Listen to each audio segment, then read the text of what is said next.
Wanted to get this one done early because this one worries me immensely. On Obama and this crowd that he has, and it seems like the stadium is pretty full, so that's even more concerning. We're going to notice how this crowd's reaction to a Trump supporter goes and how he has lost control. Commander-in-Chief who suggests that it's okay to torture people, that suggests that we should ban entire religions from our country. We can't afford a commander-in-chief who insults POWs or attacks. No, wait. Now this is the beginning of losing his control. A man who is going to be dressed in military attire starts holding a Trump sign, and the crowd immediately starts chanting and getting belligerent with him. Now, he had inflammatory rhetoric as he was speaking on a commander-in-chief attacking individuals and individual cultures. So they're inflaming it, and that's the problem. As we get through, we'll find out why. Hold up.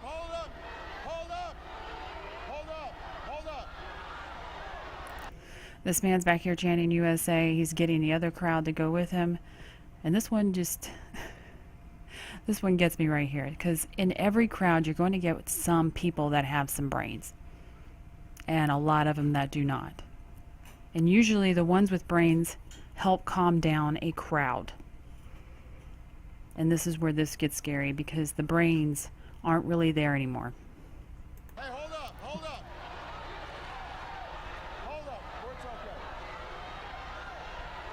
Hey! Now he is projecting his voice because he cannot get control of the entire crowd. He's lost control of the crowd. And the other part of this is he doesn't know how to get control back of the crowd. I wish I could just cover up his face with a block and you could just see his eyes. There is, if you could put your hand up above it and see the stress that's there, even though this part is trying to put a good face on it, this part up here is extreme stress. When you don't know how to get control of a crowd of this size,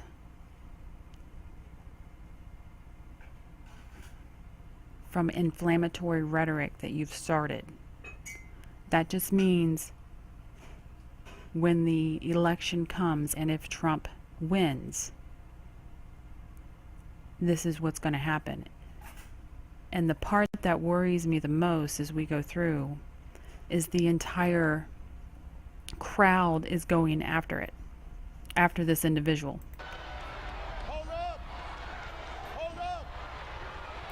Now, because he's yelling and screaming, he's actually inflaming them to continue to go, because they know that he's lost control.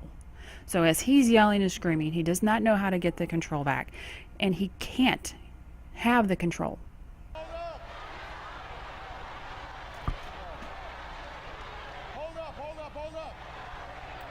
And he gets into it, still losing control. He's lost it. The crowd is no longer listening to him. The entire stadium is no longer listening to him. There's no eye contact to him. As he screams, nobody's looking at him. He's lost it.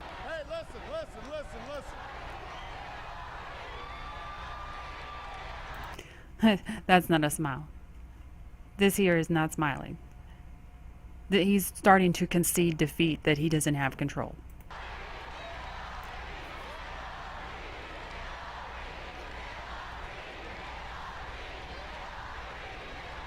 Hey.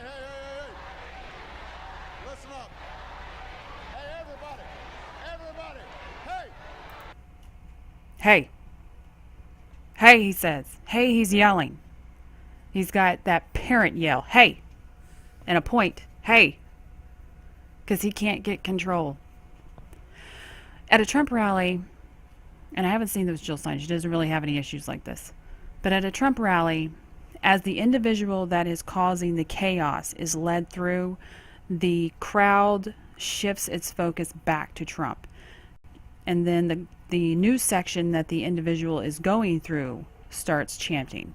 And then they quiet as that person leaves. And it just goes on until the person is out the door. The scary difference in this one is just the visual sight range around the stadium to see this person still in the building is inciting the entire crowd. They do not calm down until that person is out of range. It is not because he has said something to calm them down. He doesn't have any control to calm them down, and the only way to calm this crowd is to get them out of the sight. Hey, listen up. Hey, I told you to be focused, and you're not focused right now. Listen to what I'm saying. Hold up. And they're not listening. Hold up. Hold up. It's still going. Everybody sit down and be quiet for a second. Everybody sit down and be quiet for a second. You know, the sad thing is they can hear that he's angry and upset, but they're not stopping. They're infecting each other.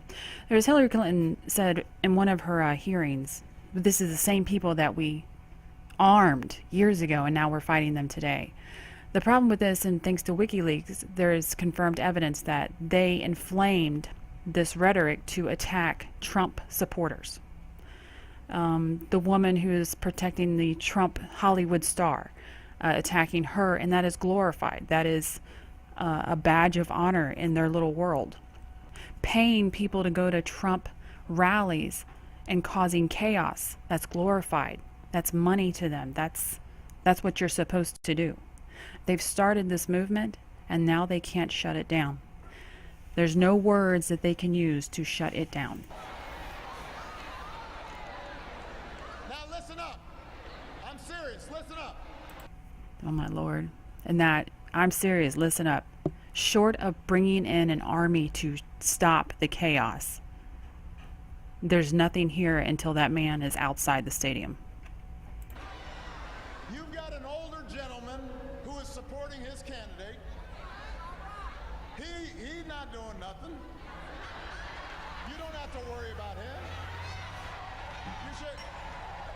This is what I mean about folks not being focused. First of all, See, he's still trying to get control of the audience. hold up. He's not in control. I was skipping around. The next part of the segment is he is lecturing them on, how to behave. And then he goes into stay focused, listen to me, I'm serious, trying to make the audience so that when this incident happens again, he can talk them into behaving themselves so that it doesn't happen again. Unfortunately, because he had that spiel where he kept screaming and screaming and screaming, and he brought out the judge hammer, and he didn't gain control then, he already lost it. It's kind of like when you find out that your mom really has no power. I have teenagers, I can tell you that. When they figure out mom can't do really anything. That's what the audience has just figured out, and that is what all the Democrats have just figured out. Dad, the president, really can't do anything, and we've been glorified for behaving this way. What the most terrifying part of this is, if they act this way, when a Trump supporter shows up peacefully protesting, imagine what November 9th will look like if he wins.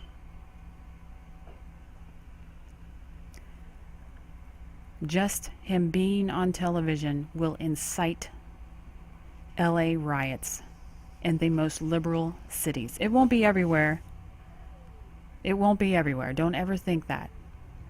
The crowd size of the glorification of it has to be huge. You cannot, usually, you think of it in sizes like this. For every 10 idiots to be controlled with some decency, you have to have one strong, intelligent person. So the more liberal, the less smart people are to dumb people. That is a really bad analogy. I apologize, but it's what I've got on the top of my head right now. And the more idiots there are, the better chance of losing control. And if they're acting like this at this stage in the game after being incited into violence via the Clinton campaign, November 9th will be a nightmare for the nation. Now he's going right back into his pre-programmed, practiced teleprompter speech of attacking the candidate, not learning anything, that because of the kind of language they've been using, they've incited the crowd and all of their supporters, that when 9th comes and Trump's in, that it's a free-for-all. Anyways, thank you for watching. And if you liked it, please like it. And if you like the content, please subscribe. Thank you.